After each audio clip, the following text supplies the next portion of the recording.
So napansin ko lang, Mr. Chair, doon sa paggamit ng confidential funds in three quarters, parang pare-parehas ang amount, 37.5 million. No? So talagang hinati, no? Inatado ng ano. In the first quarter, yung 37.5 ginamit ng 39 days. On the second quarter, 69 days. On the third quarter, 68 days. So dahil pareho yon, ano po ba yung kaibahan? Ito yung DepEd.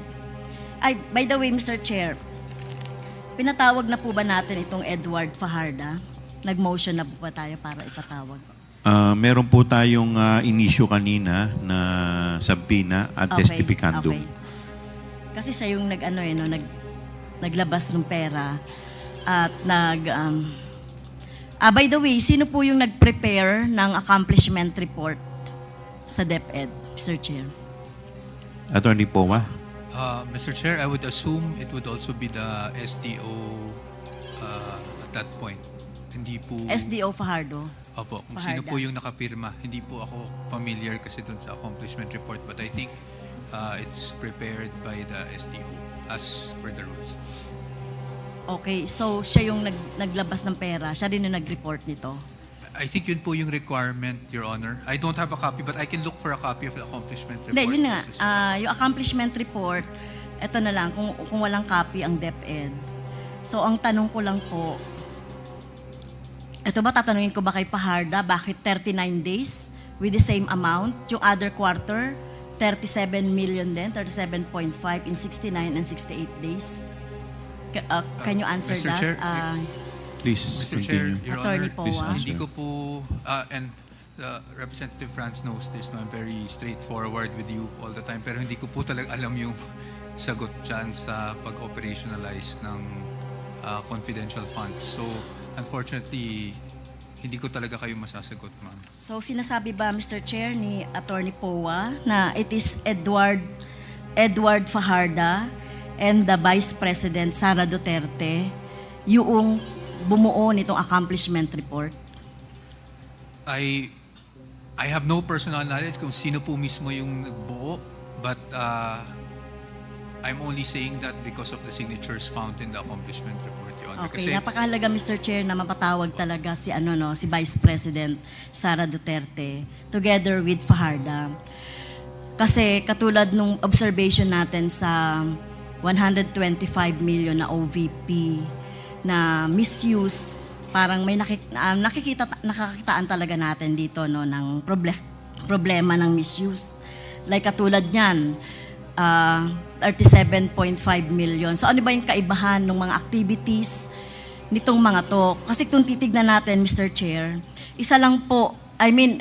isang set lang po yung activities, no, yung tinatawag nilang program project activities, counter-insurgency programs, abuse prevention and control within schools, anti-illegal activities operations, anti-extremism, terrorism programs. So dito makikita natin yung mga accomplishment. So, sa first quarter, second quarter, third quarter, Mr. Chair, pare-parehas ang sinasabi, no? Prevention of recruitment by NPA and other communist leftist group towards teachers and students. 100% daw implementation ng mga activities. So, ang tanong ko lang, Mr. Chair, sino ang niloloko neto? Diba? Itong mga ganitong mga report.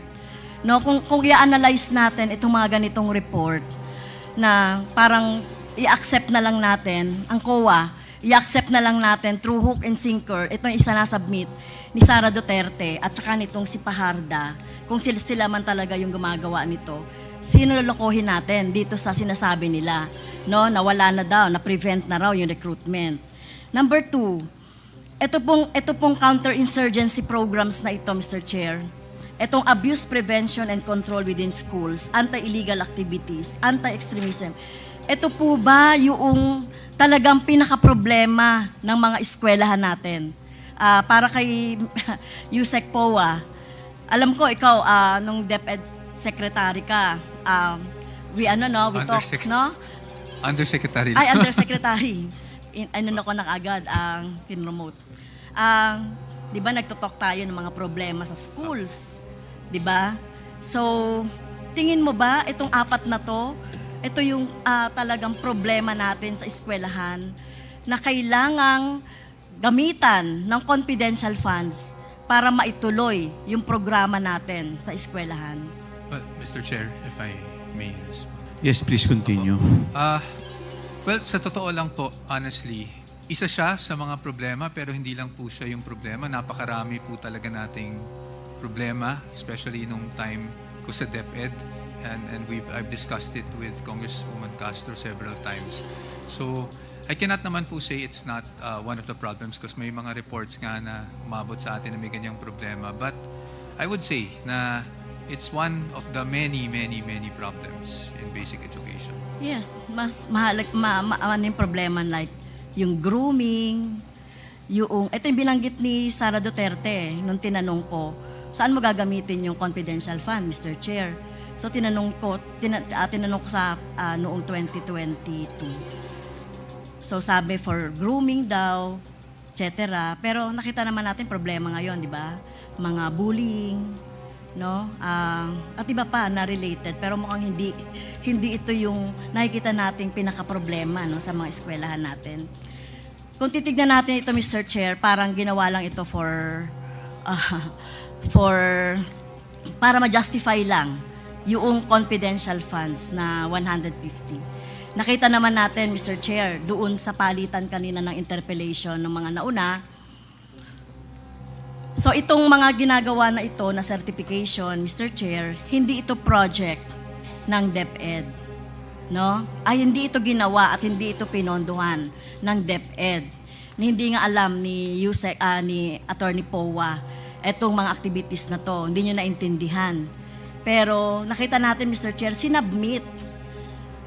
Ano ba to? Pinractice ba natin dito na yung parang sinasabi natin na hindi natin iniintindi? So, ito ba, Mr. Powa, Attorney Powa, sinubmit nyo na lang ng walang pagkaintindi? Hindi ba kayo nagtanong kay former USEC Memphis, ano itong mga ito? Please answer, Mr. Attorney Chair, Powa. Mr. Chair, with all due respect, ma'am, hindi naman po sa hindi inintindi.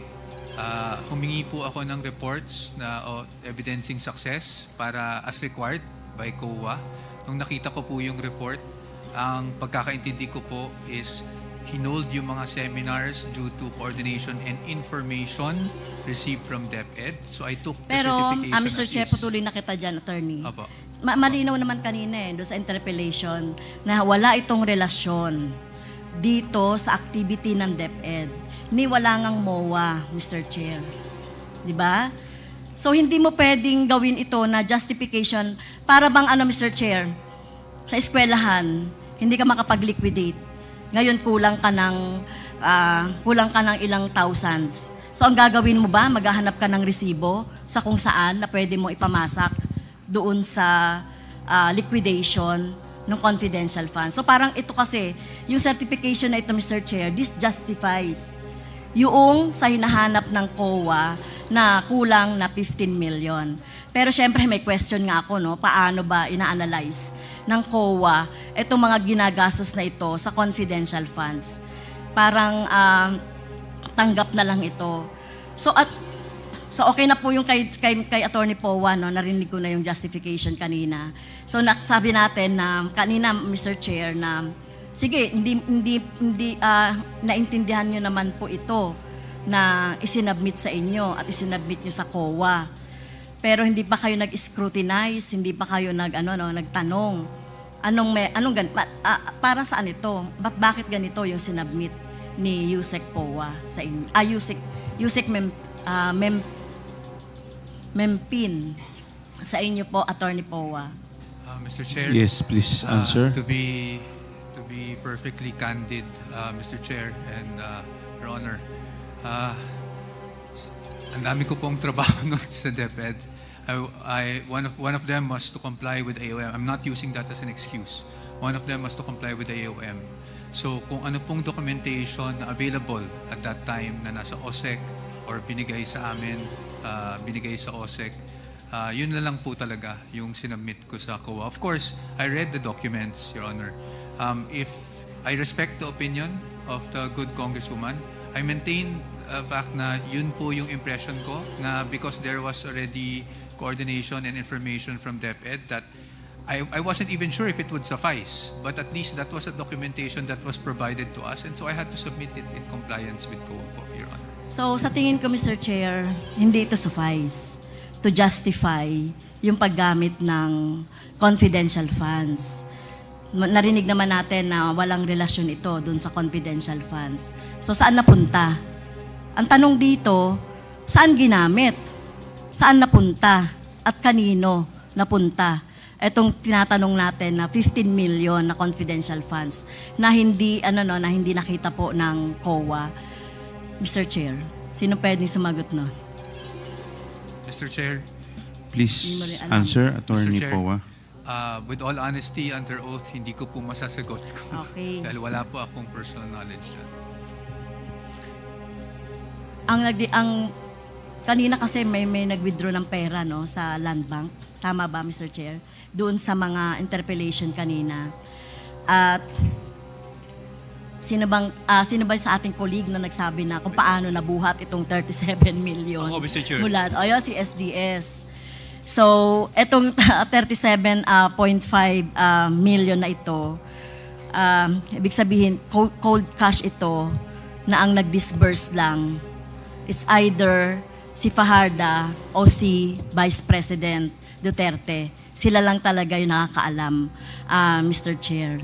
So, sinasabi natin dito na talagang talagang significant yung presence ni Vice President dito. Well, sa COA, ngayong alam niyo na po. By the way, saan pong justification? Saang PPA po siya? Sa counterinsurgency? Tama po ba sa COA? Saang justification itong certification na to? So is this certification for the whole 3 quarters? Mr. Chair? Mr. Chair? Si COA. Attorney, you recognize Attorney Camora. Madam Chair, for yung certification na po yun is for yung mga rewards nung buong quarter na po yun. Anong quarter po ito? Etong certification na to. 3 quarter Nagpasa sila ng First and second quarter po yata. Are you sure?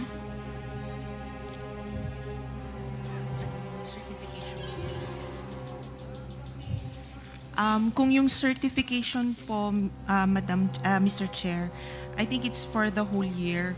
Although yung sinusupport po niya na liquidation is for the first and second quarter. Yes. For what PPA? Is it in the counterinsurgency programs? Hindi po na namin tinignan kung anong... Have you read the certification? Ano yung sinasabi sa certification? Ito, sinasabi sa certification. Halimbawa na lang, itong Mr. Chair, no, basahin natin. Yung kay Boransing, kay Colonel Boransing. Kung titignan natin yung certification, may 8 activities na sa YLS, 531 participants, 9,428. This was carried out from January 1 to December 1, which resulted to 0 reported CTG recruitment. In addition, this command has implemented hindi ko po alam yan kung ano yan, Complan Tinabangay. So, ang ibig sabihin po, ito ay para dito sa PPA number 1. Kasi for CTG daw to no, yung mga recruitment ng NPA. Ito kung titignan natin, Mr. Chair, yung certification po ni Lieutenant Colonel Panopio, ganun din yon for the elimination ng mga NPA tsaka recruitment, no? Okay, next. At yun din po, yung sa ano, no, yung sa iba pa, na ano, ito, information education campaign. So, tingin ko para doon sa, ano to, sa YSL o YLS. So, ito para dito sa number 1 PPA po. So, yung abuse prevention and control within the school, asan po yung outcome and accomplishment report? Kung ito, for 1 year ng PPA 1, asan po yung accomplishment report ng number 2, PPA? Kasi nakalagay dito, reduce abuses against learners. So, meron ba tayo, Mr. Chair, na base data kung ilan po yung abuses within the year? Kaya nasabi ni BP at nasabi ni Fajarda na reduce na daw po yung abuses against learner. Asan po yung accomplishment report nito? Kasi hindi natin pwedeng tanggapin lang ito na ganito lang. Mr. Chair, where is it?